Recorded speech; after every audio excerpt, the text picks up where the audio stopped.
नमस्कार साथियों, मैं डॉक्टर कामना सरकार एक बार फिर आपसे रूबरू हूँ। आशा है आप सभी लोग कुशल होंगे। फ्रेंड्स, हमने लास्ट टाइम जैसे बताया था कि हमारा ये चैनल शुरू करने का मुख्य उद्देश्य है कि अपने आप लोगों को अपने देश के कानून के बारे में जानकारी देना। ये जानकारी बहुत डिटेल में तो नहीं, लेकिन जितनी आप लोगों के लिए उपयुक्त हो उतनी जानकारी देने की मैं कोशिश करूँगी। और आगे बढ़ने से पहले मैं आप सबसे गुजारिश करूंगी कि आप सब लोग मुझे अपने कमेंट्स, अपने लाइक्स भेजें ताकि वो मोटिवेशन मुझे मिले और मैं आगे बढ़ने की कोशिश कर सकूं। आप सब्सक्राइब करिए मेरे चैनल को। तो चलिए आज हम शुरू करते हैं। इस श्रृंखला का सबसे पहला विषय है विल। विल क्या होता है? विल क्यों बनाई जाती है? क्या ज़रूरी है जीवन में विल बनाना? आप सभी ने अपने आसपास देखा होगा, घर के मुखिया या जो ओनर ऑफ द प्रॉपर्टी होता है, उसके जाने के बाद, उसकी मृत्यु के बाद घर में संपत्ति को लेके बहुत मतभेद हो जाते हैं पारिवारिक सदस्यों में। और इतने ज़्यादा मतभेद हो जाए, भाई भाई एक दूसरे के दुश्मन बन जाते हैं, भाई बहनों के रिश्तों में खटास आ जाती है। तो एक वही परिवार जो संयुक्त रूप से चल रहा होता है, उस पिता की वजह से वो परिवार बिल्कुल बिखर जाता है, सिर्फ और सिर्फ संपत्ति को लेके। तो ये स्थिति ना आए, इसके लिए ही हमारे कानून में, इंडियन सक्सेशन एक्ट में विल का प्रावधान किया गया है। उसमें बताया गया है कि किस तरीके से विल आप सबको आने वाले समय में पारिवारिक मतभेद या परेशानियों से आपको दूर रख सकती है। तो फ्रेंड्स, ये विल का एक पहलू है कि क्यों विल बनाई जाती है। एक चीज़ मैं बताऊंगी, विल के बहुत मुख्य 3-4 टर्म्स होती हैं। एक तो होता है टेस्टेटर जो कि विल को साइन करता है, एक होता है बेनिफिशियरी जो कि जिसके फेवर में विल बनाई जाती है, एक होता है एग्जीक्यूटर। देखिए बहुत ज़रूरी क्या है, विल बनाने वाले ने बना दिया, जिसके फेवर में जानी चाहिए प्रॉपर्टी वो भी नाम लिख गया, लेकिन वो कैसे जाएगी, कौन बताएगा? तो उसके लिए एक बहुत ही अहम व्यक्ति होता है, उसको बोलते हैं एग्जीक्यूटर। और विल में जब प्रॉपर्टी का डिस्क्रिप्शन होता है, बंटवारा किया जाता है, तो एग्जीक्यूटर का भी नाम होना बहुत ही ज़रूरी है। एग्जीक्यूटर के बिना विल को एग्जीक्यूट करना, विल को फोर्स में लाना इतना आसान नहीं होता है।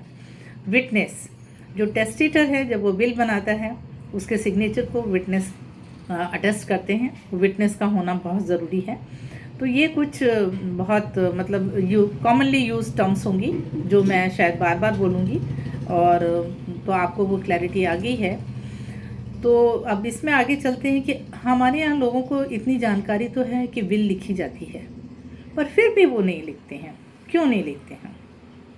शायद वो हेजिटेशन होता है, अभी तो मैं बहुत साल जिंदा रहूँगा, या जैसे ही विल का नाम आता है तो फीलिंग आती है, ओ विल, क्या मेरा अंत समय सामने आ रहा है?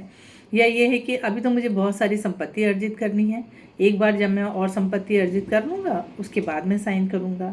या ये होता है नहीं, मेरा परिवार तो बहुत ही एक क्लोज बॉन्डेड फैमिली है और उसमें मेरे सभी बच्चे आपस में बहुत मिलजुल कर रहते हैं, सब एक दूसरे को सपोर्ट करते हैं, तो मुझे अपने बच्चों पे पूरा भरोसा है, मुझे विल साइन करने की ज़रूरत नहीं है। मेरे जाने के बाद वो सब लोग आपस में सेटल कर लेंगे।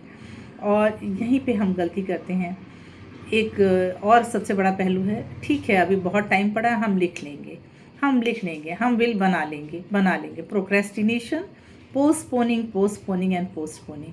तो ये वजह से लोग विल बनाने से हेजिटेट करते हैं। रीज़न क्या है, क्यों बनाना चाहिए? आज के टाइम में साथियों, जीवन का कोई भरोसा नहीं है, लाइफ बहुत ही अनिश्चित हो चुकी है। जिस तरीके से नेचुरल कैलामिटीज़, इलनेस, टेररिज्म, ये सब हमारे समाज में देखा जा रहा है, उन सब चीज़ों को देखते हुए हमेशा ये एडवाइजेबल होगा कि विल बना के रख ली जाए। हर इस तरीके की इंसिडेंट में, हर ट्रैजिक इंसिडेंट में कितने निरीह, कितने आई वुड से कि बहुत ही इनोसेंट लोग जो है अपनी जान गंवा देते हैं।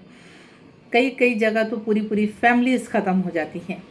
उस स्थिति में परिवार की संपत्ति को डील करना, या उसके कोई जो दूर कहीं कोई उत्तराधिकारी बचे हैं उनको देना बहुत मुश्किल हो जाता है। और अगर वो कानून का सहारा लेते हैं तो कानून का अपना एक प्रोसीजर होता है जिसमें कि टाइम भी लगता है, मनी भी लगता है और एनर्जी भी जाती है। तो वो सब चीज़ों में जाने से अच्छा है अपने विल आप अपने परिवार के जो भी मुखिया हैं, आप हैं, तैयार रहें, अपनी विल बनाएं, अपनी फैमिली को आने वाली परेशानियों से बचाएं।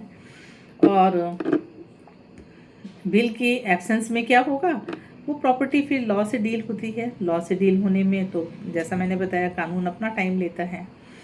तो कई बार हम ये भी सोचते हैं ओह हमें तो कोई दिक्कत नहीं है, इंडिविजुअल के जाने के बाद वो प्रॉपर्टी उसके स्पाउस को चली जाएगी, spouse becomes automatically the owner of the property. ऐसा नहीं है साथियों। उस स्थिति में दूसरा कानून एप्लीकेबल होता है और उसमें आपके स्पाउस की वही स्थिति होगी जो आपके दूसरे उत्तराधिकारियों की होती है। तो वो ऑटोमेटिक संपत्ति उनके पास नहीं जाती है। तो ये कुछ रीज़न्स हैं जिसकी वजह से विल बना लेनी चाहिए। और सबसे बड़ा रीज़न ये कि विल में आप अपनी स्वेच्छा से अपने उत्तराधिकारियों के बीच में अपनी प्रॉपर्टी का बंटवारा कर सकते हैं। उत्तराधिकारियों के अलावा अगर आप चाहें किसी धार्मिक कार्य में, किसी चैरिटी में देना चाहें या किसी व्यक्ति विशेष के लिए अगर आप कुछ प्रावधान करना चाहते हैं तो वो भी राइट आपको विल के द्वारा मिलता है, जो कि अगर आप कानून का सहारा लेंगे वहाँ नहीं हो पाता है, क्योंकि वो आपके जो लीगल उत्तराधिकारी हैं वो इस चीज़ को एक्सेप्ट ही नहीं कर पाते हैं कि उनके अलावा प्रॉपर्टी कहीं और दी जाए। तो ये रीज़न्स हैं जिसके लिए विल बनाना चाहिए। और कौन विल बनाएगा, जो कि चल और अचल या परिवार का मुखिया है, जिसके नाम पे प्रॉपर्टी है, जो बिजनेस चला रहा है, वही बिल बनाएगा। बिल बनाने के लिए क्या आवश्यक इंग्रेडिएंट्स हैं, उसे अपनी पूरी प्रॉपर्टी का ब्यौरा देना होगा, चाहे वो अचल संपत्ति हो चाहे वो चल संपत्ति हो। चल संपत्ति कहाँ कहाँ पे इन्वेस्ट किया है, बैंक से रिलेटेड हो सकती है, शेयर्स हैं, डिविडेंड है, या जहाँ भी कहीं उसने लगाया है पैसा, वो सारा विवरण वो एक पेपर पे लिख के रखें। और अचल संपत्ति जहाँ भी है, चाहे वो ज़मीन हो, चाहे वो घर हो, चाहे वो फार्म हो, किसी भी फार्म में जो अचल संपत्ति है उसका ब्यौरा, यहाँ तक कि वो प्रॉपर्टी कब खरीदी गई थी, कहाँ पे रजिस्टर्ड है, किस पेज रजिस्टर में उसकी एंट्री की गई है, वो रजिस्ट्रार का एड्रेस क्या था या क्या है, वो सारी चीज़ें आप एक सेपरेट पेज पे बना के रखें। वो जो भी टेस्टेटर है वो बनाएगा और उसको रखें, क्योंकि विल में ये सारी चीज़ें, ये सबका विवरण आना अति आवश्यक है। टेस्टेटर जो कि विल साइन करता है उसका साउंड माइंड होना बहुत ज़रूरी है। उसे ये अच्छी तरीके से ज्ञान होना चाहिए कि वो जो भी कुछ लिख रहा है विल में वो अपनी इच्छा से लिख रहा है और वो उसका कॉन्सिक्वेंसेस क्या है, अच्छा या बुरा जो भी वो लिख रहा है उसका क्या कॉन्सिक्वेंसेस हैं, इसका उसको ज्ञान होना चाहिए। और उसकी मानसिक अवस्था किस तरीके की है, साउंड है, इसके लिए एक डॉक्टर का सर्टिफिकेट होना बहुत ज़रूरी है, जो कि विल के साथ अटैच हो जाएगा। तो ताकि वो विल अगर किसी स्टेज पे उनके जाने के बाद चैलेंज होती है तो ये प्रूव किया जा सकता है कि ये विल उन्होंने अपनी स्वेच्छा से बनाई है, डॉक्टर का सर्टिफिकेट है, विटनेस हैं वहाँ पे जो इस चीज़ को सर्टिफाई करेंगे। तो फ्रेंड्स, आज के लिए मैं बस इतना ही बताऊंगी। और ये बिल जब बन जाती है इसको कैसे एग्जीक्यूट करेंगे, रजिस्टर होना चाहिए या नहीं होना चाहिए, और इस सब के फ़ायदे और नुकसान क्या हैं, इसके बारे में हम अपने नेक्स्ट वीडियो में बात करेंगे।